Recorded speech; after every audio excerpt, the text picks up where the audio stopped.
ఈరోజు రెసిపీ వచ్చేసి డిఫరెంట్గా పుదీనా పులావ్. టేస్ట్ విషయానికి వస్తే పుదీనా లైక్ చేసే వాళ్ళకి అందరికీ నచ్చుతుంది. ఒకసారి ట్రై చేయండి, మీకు కూడా నచ్చుతుంది. సో ముందుగా స్టవ్ ఆన్ చేసేసి ప్యాన్ పెట్టుకొని కొద్దిగా మిరియాలు, బిర్యానీ దినుసులు, అలానే పచ్చిమిర్చి వేసుకొని బాగా ఫ్రై చేసుకోవాలి. పచ్చిమిర్చి బాగా ఫ్రై అయిన తర్వాత ఆనియన్స్ కూడా వేసుకొని బాగా ఫ్రై చేసుకోవాలి. ఇవన్నీ బాగా ఫ్రై అయిన తర్వాత కొద్దిగా కొత్తిమీర, అలానే కొద్దిగా పుదీనా వేసుకొని బాగా మనం గోంగూర ఎలా వాడ్చుకుంటామో అలానే వాడ్చుకోవాలి. ఇవన్నీ బాగా ఫ్రై అయిపోయింది కదా, ఇప్పుడు పక్కన తీసేసుకొని మిక్సీ పట్టుకొని పక్కన పెట్టేసుకోవాలి. అదే ప్యాన్ మీద కొద్దిగా ఆయిల్ వేసి బిర్యానీ దినుసులు వేసుకొని సన్నగా తరిగిన ఆనియన్స్ వేసుకొని బాగా ఫ్రై చేసేసుకోవాలి.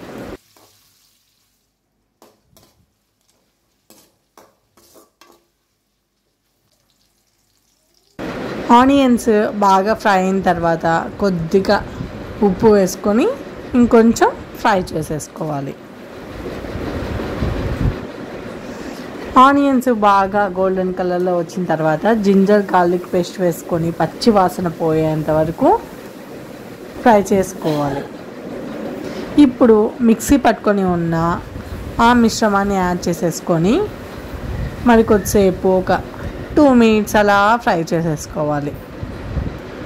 టేస్ట్ని ఎన్హాన్స్ చేయడానికి కొద్దిగా కర్డ్ని కూడా యాడ్ చేసేసుకొని బాగా ఫ్రై చేసేసుకోవాలి.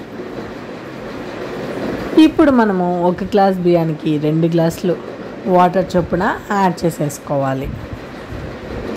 వాటర్ సేమ్ మనం అన్నం చేసుకుంటూ ఉంటాం కదా, అలానే ఎసురు బాగా కాగేంత వరకు వెయిట్ చేసి ఎసురు బాగా కాగిన తర్వాత ఇప్పుడు మనము బాగా వాష్ చేసి పెట్టుకొని ఉన్న బియ్యంనైతే యాడ్ చేసేసుకోవాలి.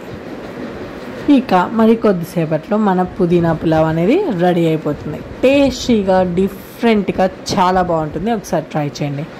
దీనికి కాంబినేషన్ వచ్చేసి చికెన్ పులుసు. సో ఇందుకోసం స్టవ్ ఆన్ చేసేసి ప్యాన్ పెట్టుకొని కొద్దిగా ఆయిల్ వేసుకోవాలి. ఆయిల్ బాగా వేడెక్కిన తర్వాత ఆనియన్స్ వేసుకొని బాగా ఫ్రై చేసుకోవాలి. ఇందులో కొద్దిగా ఉప్పు కూడా యాడ్ చేసేసుకొని ఫ్రై చేసేసుకోవాలి.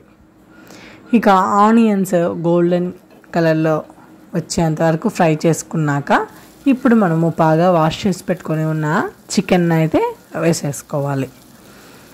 చికెన్ని బాగా మనము సన్నని సెగపై ఉంచుకొని బాగా ఉడికించుకోవాలి.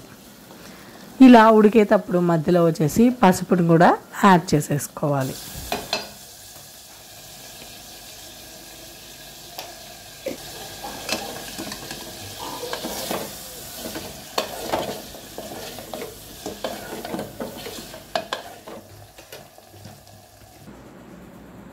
చికెన్ బాగా ఉడికిన తర్వాత ఇప్పుడు టేస్టీకి సరిపడేంత కారం వేసుకొని బాగా ఫ్రై చేసేసుకోవాలి.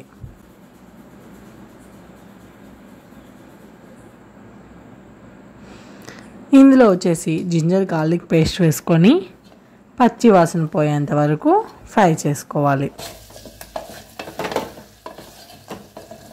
ఇప్పుడు మనము ఎంత క్వాంటిటీలో మనకు పులుసు కావాలనేది చూసుకొని అంతవరకు వాటర్ని అయితే యాడ్ చేసేసుకోవాలి. మరీ పలుచగా కాకుండా మరీ గ్రేవీగా కాకుండా మీడియంగా ఉండేటట్టు చూసేసుకోండి. బాగా ఉడుకుతుంది, ఇంకా 2 minutesలో దించేస్తున్నాం అన్నప్పుడైతే మనము చికెన్ మసాలాని యాడ్ చేసేసుకుంటే ఆ థిక్నెస్ అనేది వచ్చేస్తుంది. అంతే ఫ్రెండ్స్, ఇలా అయితే ఒక సండే పుదీనా రైస్, చికెన్ కర్రీ, అలానే చిల్లీ చికెన్, KFC చికెన్ అయితే చేసుకొని బాగా ఫుల్గా తినేసాం. అంత బాగున్నాయి, టేస్ట్ మొత్తం అన్నిట్లో అదిరిపోయింది.